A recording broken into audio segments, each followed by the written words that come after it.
Class 12 के तमाम तलबा तालिबात को मेरा सलाम आदाब व नियाज़। बच्चों, आपका मेरे चैनल तौफीक स्टडी जोन में खैर मकदम है, खुश आमदीद है।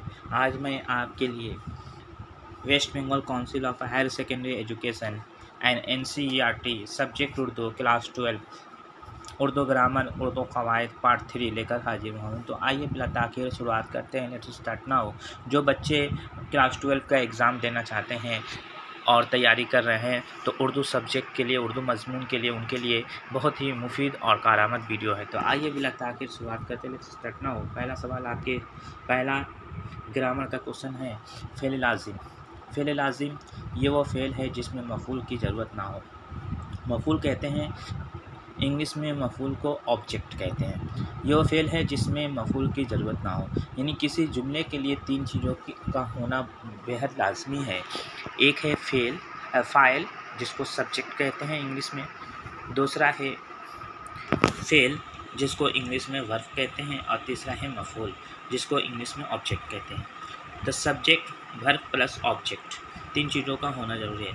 लेकिन फ़ेल लाज़िम वो फ़ेल है जिसमें मफ़ूल की ज़रूरत ना हो, जैसे वह गया, वह पढ़ा, मैं आया।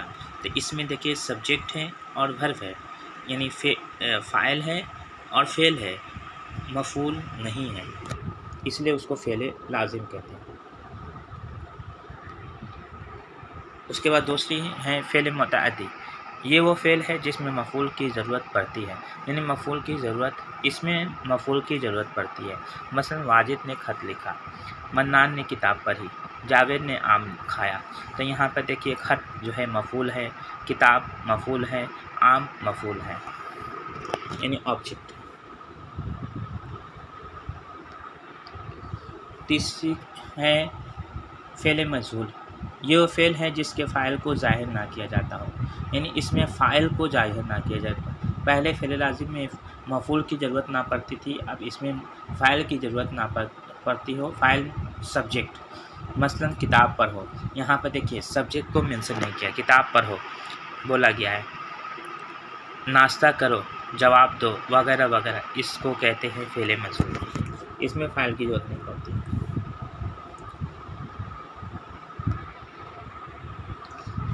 उसके बाद फ़ेल नाकिस। यह फ़ेल है जो खुद तो किसी पर असर ना डाले, खुद तो किसी पर असर ना डाले और किसी असर को साबित करे। मसलन हफीज़ घर में बीमार पड़ा है, हफीज़ घर में बीमार पड़ा है, तो इसको कहते हैं फ़ेल नाकिस। हफीज़ घर में बीमार पड़ा है, यहाँ पर फ़ेल नाकिस इसको कहते हैं। यहाँ पर बीमार पड़ा है, यहाँ पर फ़ेल का असर नहीं पड़ रहा है। फ़ेल अम्र ये वह फ़ेल है जिसमें काम के करने का हुक्म पाया जाए। मसलन तुम्हें पढ़ना होगा, तुम्हें कामयाब होना होगा, इम्तियाज़ दिलाकर पढ़ा करो। ये फ़ेल अम्र है जिसमें काम करने का हुक्म पाया जाए, इसको फ़ेल अम्र कहते हैं। इम्तियाज़ दिलाकर पढ़ा करो, तुम्हें ये काम करना होगा, ये इसको कहते हैं फ़ेल अम्र। उसके बाद है हालत फ़ाइली। हालत फ़ाइली ये वो हालत है जिसमें किसी फ़ेल से उसके फ़ाइल की हालत ज़ाहिर हो। मसलन अदनान छत पर सो गया, घोड़ा बोझ ढोता है, यानी फ़ेल हालत फ़ाइली ये वो हालत है जिसमें किसी फ़ेल से उसके फ़ाइल की हालत ज़ाहिर हो। मसलन अदनान छत पर सो गया, यानी अदनान जो है ये फ़ाइल है, छत जो है ये मफ़ूल है, सो गया ये वर्ब है, फ़ेल है। तो यहाँ फ़ेल से फ़ाइल का ताल्लुक़ ज़ाहिर हो रहा है, इसको हालत ज़ाहिर हो रहा है, इसलिए उसको हालत फ़ाइली कहते हैं। उसके बाद है हालत इज़ाफ़ी। इस्म की ऐसी हालत को जिसमें दो इसमों का आपस में कुछ ना कुछ ताल्लुक़ ज़ाहिर हो, उसे हालत इज़ाफ़ी कहते हैं। मसलन इलाहाबाद का अमरूद बहुत मशहूर है, मुज़फ़्फ़रपुर का लीची बहुत मशहूर है, तो इसको कहते हैं हालत इज़ाफ़ी, यानी ऐसी इस्म की ऐसी हालत को जिसमें दो इसमों का आपस में, मसलन इलाहाबाद ये भी इस्म है, अमरूद ये भी इस्म है, इन दोनों का ताल्लुक़ ज़ाहिर हो रहा है ना। मुज़फ़्फ़रपुर का लीची ये भी दोनों इसमें ताल्लुक़ ज़ाहिर हो रहा है, इसको कहते हैं हालत इज़ाफ़ी। उसके बाद है हालत मफूली। इस्म की ऐसी हालत को कहते हैं जब उस पर कोई ना कोई काम वाक़ा हो, हालत मफूली कहते हैं। मसलन ये किताब मेरी पढ़ी हुई है। इस्म की ऐसी हालत को जब उस पर कोई ना कोई काम वाक़ा हो उसे हालत मफूली कहते हैं। मसलन ये किताब मेरी पढ़ी हुई है, ये तस्वीर मेरी देखी हुई है, इसको कहते हैं हालत मफूली। उसके बाद है हरूफ इल्लत। ये वो हरूफ हैं जो बगैर किसी मदद के अपनी आवाज़ पैदा करते हैं, उसको कहते हैं हरूफ इल्लत। हरूफ इल्लत को अंग्रेज़ी में वावेल कहते हैं। जिस तरह अंग्रेज़ी में 5 वावेल होते हैं ए ई आई ओ यू, उसी तरह उर्दू में 3 वावेल होते हैं अलिफ वाव और या। अलिफ वाव या ये वो हरूफ हैं जो बगैर किसी मदद के अपनी आवाज़ पैदा करते हैं। इनको अपनी आवाज़ पैदा करने के लिए किसी दूसरे हरूफ की मदद की ज़रूरत नहीं पड़ती है, इसको हरूफ इल्लत कहते हैं। उसके बाद है हरूफ सही। हरूफ सही को अंग्रेज़ी में कॉन्सोनेंट कहते हैं। उन हर्फ़ों को अपनी आवाज़ पैदा करने के लिए दूसरे हर्फ़ों की ज़रूरत पड़ती है, यानी इनको अपनी आवाज़ पैदा करने के लिए दूसरे हर्फ़ों की ज़रूरत पड़ती है, इसको कहते हैं हरूफ सही।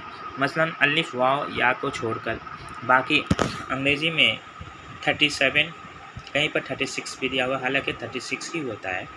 मौलवी अब्दुल हक ने 50 हरूफ तहजीब माना है, जिसमें 36 मुफरद हरूफ हैं अलिफ से या तक, जिसमें हमजा दो चश्मे अल्लाम वालिफ 3 हरूफ को हज़्फ़ कर दिया जाता है।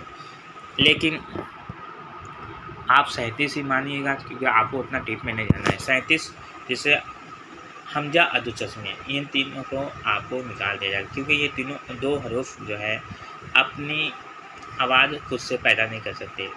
इनको एराब के तौर पर इस्तेमाल किया जाता है, इसलिए इसको हरूफ सही कहते हैं। हाँ, हरूफ सही अलिफ वाव या को छोड़कर बाकी जितने भी हैं 34 जो है ये हरूफ सही कहलाते हैं। जैसे देख लीजिए बे, जीम, चे, हे, खे, दाल, डाल, डाल, जाल, रे, अरे, जे, झे, शीन, शीन, साद, जाद, तो, जो, ऐन, गैन, फे, बड़ी काफ, छोटी काफ, गाफ, लाम, मीम, नून, वाव को छोड़कर वाव या को छोड़कर हमजा दो चश्मे लाम अलिफ, हमजा जिसमें लाम अलिफ बरी है, ये सब है हरूफ सही कहलाते हैं। या और बरी दोनों एक ही हरूफ हैं।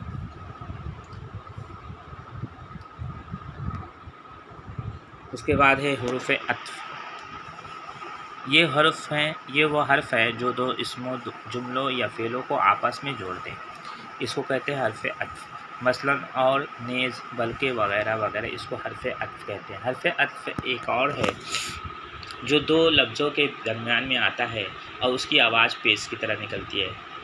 वाव आता है और उसकी आवाज़ पेश की तरह निकलती है, जैसे सुबह शाम, उसको कहते हैं हर्फ अत्फ, याद रखना। उसके बाद है हर्फ शर्त। ये वह हर्फ है जो शर्त के मौके पर बोले जाएं, हर्फ शर्त कहलाते हैं। मसलन अगर, वरना, जबकि वगैरह वगैरह, इसको हर्फ शर्त कहते हैं। उसके बाद है हर्फ निदा। ये ऐसे हरूफ हैं जो पुकारने के मौका पर इस्तेमाल होते हैं, मसलन ए, अरे, ओ, ओजी, ओजी वगैरह वगैरह। उसके बाद है हर्फ इस्तिफ़हाम। ये वो हरूफ हैं जो सवाल करने या पूछने के मौका पर इस्तेमाल होते हैं, मसलन कहाँ, क्यों, क्या और कब वगैरह।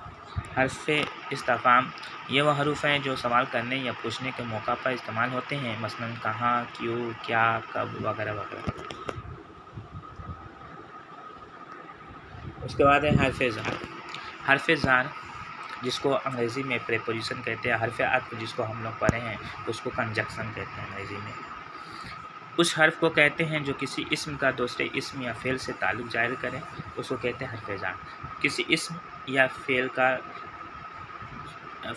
से ताल्लुक़ ज़ाहिर करे उसको कहते हैं, जैसे पर, किताब मेज़ पर रखा हुआ है, तो किताब जो है ये इस्म है, मेज़ पर रखा हुआ, मेज़ भी इस्म है, तो 2 इस्मों से आपस में ताल्लुक़ ज़ाहिर कर रहा है, उसको भी कहते हैं। और देखिए असलम मैदान में दौड़ रहा है, तो असलम और मैदान ये 2 इस्म हैं, तो दो इसमों को आपस में जोड़ने का काम करता है। दो इसमों को या फ़ेलों के साथ ताल्लुक़ ज़ाहिर करता है, उसको हर्फ़ इज़ाफ़ा कहते हैं, जैसे पर, से, तक, मैं वगैरह वगैरह। उसके बाद है हर्फ़ तमन्ना। ये वो हर्फ़ है जिससे किसी ख्वाहिश या तमन्ना का इज़हार हो, मसलन काश के, अगर ऐसा होता वगैरह वगैरह, इसको हर्फ़ तमन्ना कहते हैं।